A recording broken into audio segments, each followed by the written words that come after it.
বাচ্চারা ফল খেতে চায় না, চকলেটের পাগল, তাহলে এই রেসিপি বাচ্চার মায়েদের জন্য। আম্মা আজকে কি বানাবা? আরে দাঁড়াও দাঁড়াও, মজার জিনিস, বাচ্চারা ফল খেতে চায় না। এই দেখো কি, এটা কি আম্মা? আরে এটা মালটা, এটা দিয়ে একটা ক্যান্ডি বানাবো আজকে।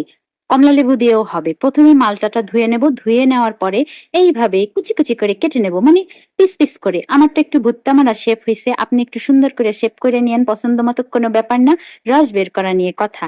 এবার রসটা কিভাবে বের করবেন, এভাবে চিপে চিপে বের করবেন। মনে করবেন কি আপনি কারো কাছে টাকা পান, তারে পাইলে যেইভাবে চিপড়াইয়া টাকা উসুল করতেন ঠিক সেইভাবে চিপড়াইয়া নেবেন। যাই হোক, সবগুলো আমি একেবারে চিপড়াইয়া নিছি। এই যে দেখেন ছোবা ছোবা হইলো। এবারে হচ্ছে এই রসটাকে ছেঁকে নিব। ছেঁকে নেওয়ার পরে রস হইছে, এই যে ঢেলে দিলাম। যেই পাতিলে আমি জেলিটা তৈরি করব, জেলি ক্যান্ডিটা, সেই পাতিলে রস ঢেলে নিলাম। আর যতটুকু রস ততটুকু পানি দিলাম। আর সাথে দিয়ে দিলাম হচ্ছে চিনি। চিনিটা আপনারা স্বাদ অনুযায়ী বাড়িয়ে কমিয়ে নিতে পারেন। আমি একটু টক মিষ্টি রাখবো ক্যান্ডিটা, এজন্য দিয়ে ভালো করে নেড়ে চেড়ে নিলাম।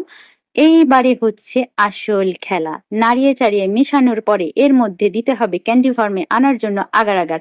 আগার আগার হচ্ছে 1 চা চামচ পরিমাণ, আর পানি আর মালটার রস মিলিয়ে হয়েছে 150 ml পরিমাণ। এবারে সবকিছু ভালোভাবে নেড়ে চেড়ে চুলাটা জ্বালিয়ে নিই। মিনি কিচেনের চুলা কিন্তু, মাইন্ড করবেন না আপনারা, কারণ ছোট পরিসরে শুরু করা, কেউ আবার এআই বলবেন না। যাই হোক, এবারে এটারে ভালোভাবে চুলায় গরম হইতে দিব। গরম হইতে থাকা। আম্মা তোমার ক্যান্ডি এখনো হয় নাই, কত সময় লাগে? আরে বেটা দাঁড়া, সময় লাগে না। এই যে তোর প্লেট। আম্মা খালি প্লেট নিয়ে বসে আছি, তাড়াতাড়ি করো। ওকে ওকে, ঠিক আছে।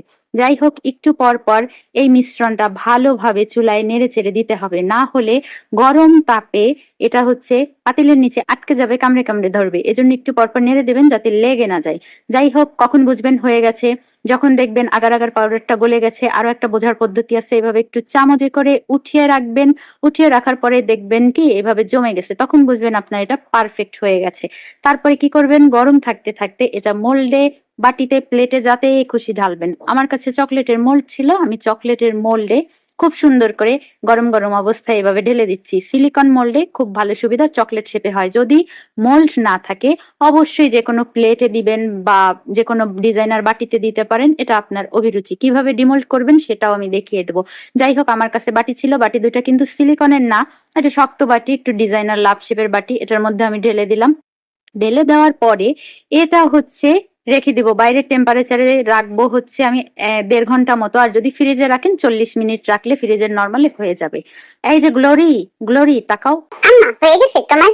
তোমার মালটা ক্যান্ডি হয়ে গেছে, মালটা জেলি ক্যান্ডি। আর এরকম ঝোল ঝোল কেন তোমার জেলি ক্যান্ডি?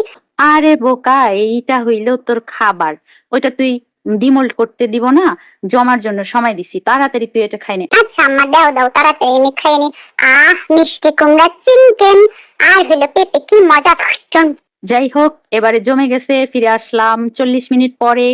এইবারে হচ্ছে এটা ডিমোল্ড করে নিব। দেখেন লাভ শেপেরটাও জমে গেছে, আর সিলিকন মোল্ডেরটা হচ্ছে উঠাইতে যে কি মজা, একটু চাপ দিলেই হয়ে যায়, তাড়াতাড়ি উঠে আসে। এবার বাটিতে, প্লেটে যারা বসাবেন তারা কিভাবে উঠাবেন সেটাও আমি দেখিয়ে দেবো। আমি লাভ শেপের যে বাটিতে বসাইছি ওটা উঠানোর সময় দেখাই দিব।